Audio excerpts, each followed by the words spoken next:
Eh bien, sachez que je me suis posé la question, est-ce véritablement nécessaire que je vous donne mon avis sur cette série? Alors non pas forcément parce que la première vidéo n'a pas marché ou non, ce n'est même pas le sujet, et en vrai, je suis plutôt satisfait de ça n'a rien à voir. C'est juste que je me suis demandé si j'avais vraiment envie de le faire. Non pas que je n'apprécie pas la série, mais est-ce que j'avais vraiment à l'instant T envie de le faire? Je ne vais pas vous mentir, quand j'ai vu l'épisode, je l'ai trouvé bon, mais je me suis dit, j'ai pas envie de tourner. Là, je suis pas dans un bon mood, j'ai pas envie. Et en fait, quand tu commences à faire quelque chose, après, il y a un enchaînement qui te pousse un petit peu plus, qui te propulse dans ton mental. Et c'est vrai qu'il y a eu le trailer de Lilo et Stitch. Et quand il y a un trailer, en général, je fais une réaction. Et donc, ça m'a donné envie de me dire, ok, tu sais quoi, vas-y, j'ai vu l'épisode, autant continuer dans cette optique-là, donnons notre avis, même si c'est pour 3, 4 personnes, 5 à la limite, on n'en sait strictement rien du tout, et même si c'était pour personne, je le fais parce qu'en vérité, j'avais la flemme de le faire, mais j'en ai vraiment envie. On va parler donc de Dune Prophétie, épisode 2.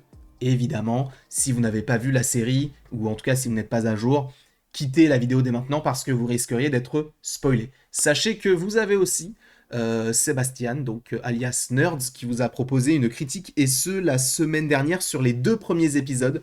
Donc n'hésitez pas à aller voir tout ça, et c'est sans spoiler. Moi, ma critique contiendra des spoilers parce qu'il y aura notamment des photos, des images de l'épisode en question. Et on va commencer tout de suite avec ceci. Je suis désolé, je ne sais pas comment ils font, mais je pense qu'ils mettent l'argent là où il le faut, mais c'est beau. C'est beau et on est sur une série. Alors on n'a pas énormément d'effets spéciaux, mais quand on en voit, dans un premier temps, ce n'est pas gratuit, entre guillemets, ce n'est pas la volonté de dire qu'on met des effets spéciaux pour dire qu'on a mis des effets spéciaux, mais c'est que ça a un intérêt. Que ce soit dans l'espace avec les vaisseaux, ou même que ce soit sur cette planète-là, avec donc les différentes colonnes, les piliers, les atterrissages, que ce soit sur cette planète-là, sur ce territoire ou sur un autre, peu importe.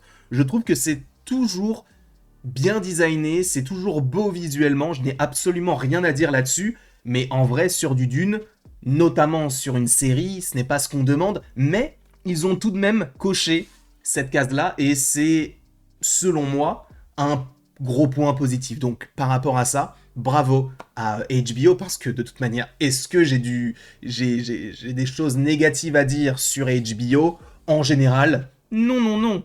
Donc là, on arrive sur un deuxième épisode qui, dans un premier temps, commence très bien, notamment par rapport à son visuel. Et ça se répercute par ailleurs sur le reste de la série, parce que de temps à autre, on va avoir des moments qui sont un petit peu... Enfin, qui nécessitent évidemment des effets pratiques, mais également numériques, notamment par rapport à cette scène-là, où on va comprendre véritablement, même si on le savait déjà, mais c'est le monde qui le comprend, ou en tout cas les principaux concernés. Desmond Hart, c'est bel et bien lui qui a tué le petit Prouette, donc le fils de Richese.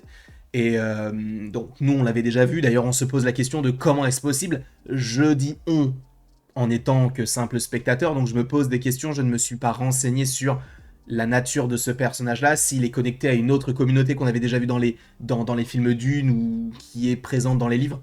Je vous avoue que je ne suis qu'un simple spectateur, donc peut-être que vous avez la réponse. Moi, je me pose encore des questions, et laissez-moi dans mes questionnements, s'il vous plaît, ne me spoilez pas sur quelle est la nature de ce personnage-là, même si on te parle de ce ver de terre. Alors, je crois qu'il s'appelle Shalayulud. Je ne me souviens plus, mais c'est celui qu'on évoque notamment dans Dune partie 1 et partie 2. En tout cas, ce personnage-là est extrêmement, on va dire, mystérieux, parce qu'il il opère en tant que, d'une certaine manière, protecteur du souverain, donc de Javico, interprété par Mark Strong, qui, par ailleurs, c'est assez rare de voir Mark Strong dans un rôle où, justement, il ne joue pas la dureté, parce que là, c'est vrai qu'il est un peu... il est un peu attentiste, il sait pas qu'il se laisse faire, mais disons qu'il est un petit peu dans l'expectative. Il attend de voir ce qui se passe, il ne sait pas vraiment comment gérer, il a besoin d'avoir des conseillers, que ce soit les sœurs ou que ce soit Desmond qui va remplacer les sœurs et qui, visiblement, a une dent contre elles.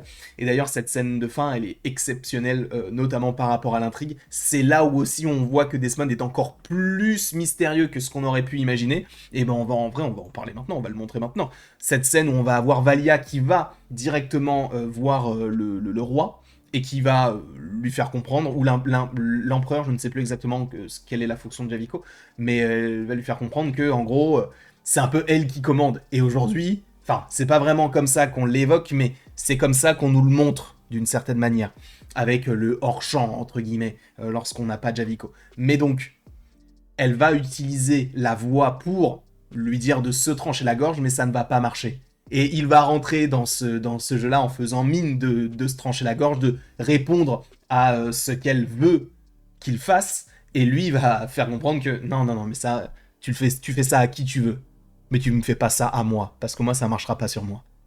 Et ça va effrayer Valia qui, depuis le début de la série, montre un certain stoïcisme. Alors, même si elle a été touchée par la mort du personnage dans la fin de l'épisode 1, parce que notamment, c'est pas forcément la mort de ce personnage-là qui va l'inquiéter, mais plus ce que ça en découle comme conclusion, d'une certaine manière. Donc ça va plus être par rapport à elle-même, donc Valia Harkonnen. Et justement, ça fait... je ne dirais pas que ça fait du bien de la voir dans un moment de faiblesse, mais disons que c'est intéressant pour le personnage de la voir dans ce genre de moment, de la voir et de savoir plutôt, ou en tout cas d'essayer d'imaginer comment est-ce qu'elle va finir par s'en sortir et réussir à bel et bien mettre une des sœurs sur le trône.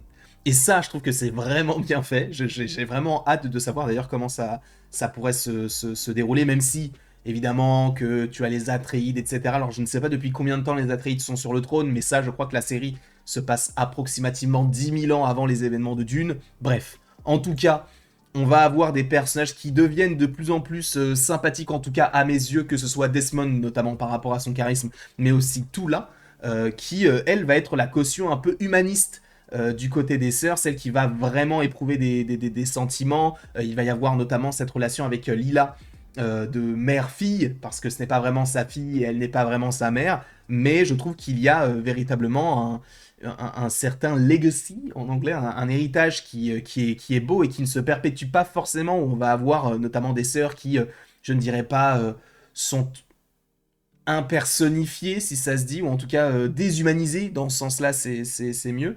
Parce que justement, quand on voit les apprentis, on voit qu'il y a tout de même une certaine cohésion dans le groupe, etc. Mais c'est vrai que quand tu vois Valia et quand tu vois les sœurs qui sont confirmées, tu te dis, ok, ça manque de cœur tout ça. Et heureusement, d'une certaine manière, qu'on a tout là pour nous ramener là-dessus. J'ai beaucoup aimé la scène où on va avoir du coup Lila qui va essayer de rentrer en contact avec son arrière-grand-mère. Et finalement, on va comprendre que sa mère est toujours en vie, là où sa grand-mère, elle est décédée. Enfin bref, c'est un peu complexe. J'ai l'impression, alors peut-être que je dis n'importe quoi, mais je crois qu'elle est morte. Hein. C'est peut-être que j'ai mal compris, j'ai mal vu, peut-être qu'à un moment donné, elle bouge, elle respire, mais j'ai l'impression qu'elle est décédée.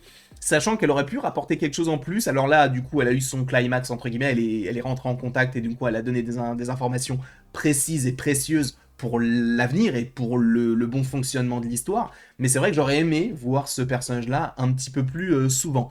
En tout cas, pour l'instant, Dune, Prophétie, c'est une bonne série. Ce n'est pas forcément un coup de cœur, mais disons que c'est... oui, c'est dans la continuité de ce qu'a fait Villeneuve et ça permet supposément par la suite de poser les bases par rapport peut-être à Messia ou à ce qui a déjà été fait dans les deux premiers films. En tout cas, j'aime bien. Je ne dirais pas que c'est la meilleure série de l'année parce qu'il y a Shogun, parce qu'il y a la série sur le pingouin, mais c'est une très bonne série. N'hésitez pas en tout cas dans les commentaires à me dire ce que vous en avez pensé. N'hésitez pas non plus à aimer, à partager et à vous abonner. Et dites-moi dans les commentaires en vrai si vous voulez des vidéos toutes les semaines. Parce que vu que c'est pas forcément un sujet de prédilection, que je regarde ça aussi parce que des fois je regarde des projets sans pour autant vous en parler sur la chaîne, est-ce que vous voulez quand même les vidéos? Parce que je pourrais ne pas les faire. Ça c'est vraiment pas un souci pour moi, juste je regarde et tranquille. Dites-moi si vous les voulez. Si vous les voulez, je ferai l'effort, entre guillemets, de vous proposer un contenu dessus. C'est pas vraiment un effort, c'est plus de partager mon avis là-dessus. Mais donnez-moi votre avis et je vous suivrai directement. En tout cas, merci beaucoup à vous. Et après tout ceci, il ne me reste plus qu'à vous dire à la prochaine pour la prochaine. Et merci beaucoup, ça a été un plaisir de pouvoir vous proposer cette vidéo. Et en vrai, j'avais donc peur de... Enfin, en tout cas, je me posais des questions sur est-ce que c'est vraiment nécessaire d'en faire une vidéo, et finalement, j'en ai parlé pendant près de 10 minutes. Donc je pense que oui, il y avait tout de même une partie en moi qui voulait vous en parler. Mais donc voilà. Merci beaucoup à vous, et on se retrouve pour une prochaine vidéo.